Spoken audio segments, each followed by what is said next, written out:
আজি বিদ্যালয় ছুটিৰ পিছত যেহেতু তোমালোকে বহুত দূৰৰ পৰা আহা তোমালোকৰ অতিৰিক্ত ক্লাছ লোৱা হ'ব যেটো নেকি বিদ্যালয়ৰ ছুটিৰ পিছত ক্লাছ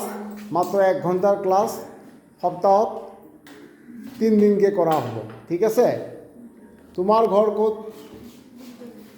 ক'ত ডিব্ৰুগড়ৰ চাহ বাগিচা তোৰ ঘৰ হিঙিৰি তোমাৰ ঘৰ নাম সুগুৰি পানবাৰী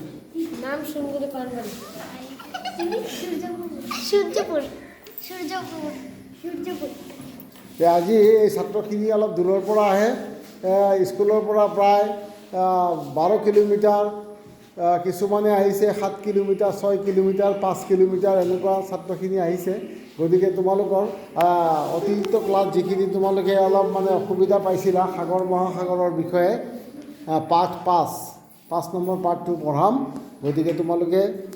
অকল মন দি পঢ়িবা মন দি শুনিবা যেনেকৈ সাগৰ মহাসাগৰ আমি জানো যে পৃথিৱীত সাগৰ মহাসাগৰৰ পানীৰ সংখ্যা বেছি পানী 70% পানী হয় আৰু 30% মাটি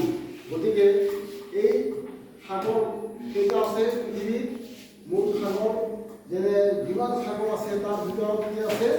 যে প্ৰশান্ত মহাসাগৰ পৃথিৱীৰ জলভাগৰ 46% গতিকে এই 46% কেনেকৈ কি আমি ভালকৈ নিৰীক্ষণ কৰিব লাগিব কাৰণ যিহেতু সাগৰ পানীৰ সংখ্যা বেছি আছে পৃথিৱীত আৰু পৃথিৱীৰ উপৰিভাগৰ বিস্তীৰ্ণ জলভাগৰ 5টা ভাগত ভাগ কৰা হৈছে প্ৰতিখন এটা মহাসাগৰ প্ৰশান্ত মহাসাগৰ 46% আৱৰি আছে পৃথিৱী আৰু আটলাণ্টিক মহাসাগৰ ভাৰত মহাসাগৰ উত্তৰ মহাসাগৰ দক্ষিণ মহাসাগৰ এই মহাসাগৰ প্ৰশান্ত মহাসাগৰ ভালকৈ শুনি যোৱা প্ৰশান্ত মহাসাগৰ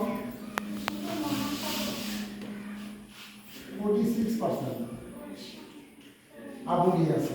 মাটিত 46% আৱৰি আছে আৰু বাকীখিনি ক্ৰমে যেনে ভাৰত মহাসাগৰ উত্তৰ মহাসাগৰ দক্ষিণ মহাসাগৰ এইবিলাক ঠিকে আছে এই 5টা মহাসাগৰে আৱৰি থকা এটা দ্বীপ যেন লাগে সাগৰবোৰ এই মহাসাগৰবোৰৰ সাগৰবিলাক কি মহাসাগৰৰ এটা অংশ মনত ৰাখিবা 5টা মহাসাগৰ আছে আৰু সাগৰ যিবিলাক আছে মহাসাগৰৰ অংশ ঠিক আছে গতিকে আমি আমাৰ ভাৰতৰ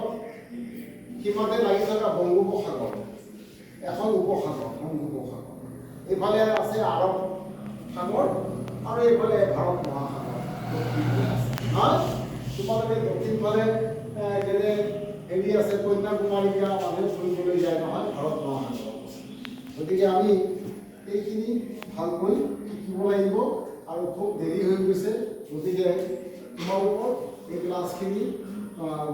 আজি 2 ঘণ্টাই কৰা হ'ব তাৰ ওপৰত কৰা নহ'ব আৰু আমি এইখিনি যে পৃথিৱীত কিমান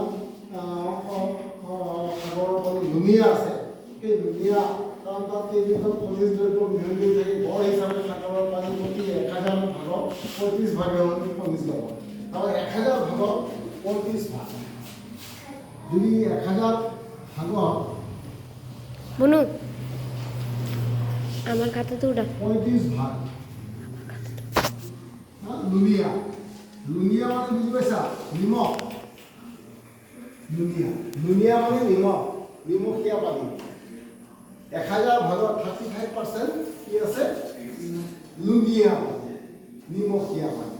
গতিকে সাগৰৰ পানীবিলাক জিভাত দিলে লুণীয়া মানে নিমখ লাগে সেইকাৰণে গতিকে সাগৰ উপসাগৰ আৰু মহাসাগৰৰ মাজত তেনে কোনো দৃশ্যমান প্ৰাকৃতিক সীমা নাই মানচিত্ৰখন যদি আমি ভালকৈ চাওঁ তেতিয়া আমি দেখিবলৈ পাম যে পৃথিৱীৰ ক্ৰান্তীয় অঞ্চলৰ সাগৰৰ পানী বেছি লুণীয়া আৰু নিৰক্ষীয় আৰু দুইবিন্দু অঞ্চলৰ সাগৰৰ পানী আৰু কিছু কম লুণীয়া নিৰক্ষীয় অঞ্চল যিটো আছে নিৰক্ষীয় অঞ্চলৰ দুইবিন্দু অঞ্চলত সাগৰৰ পানীটো লুণীয়া ঠিক আছে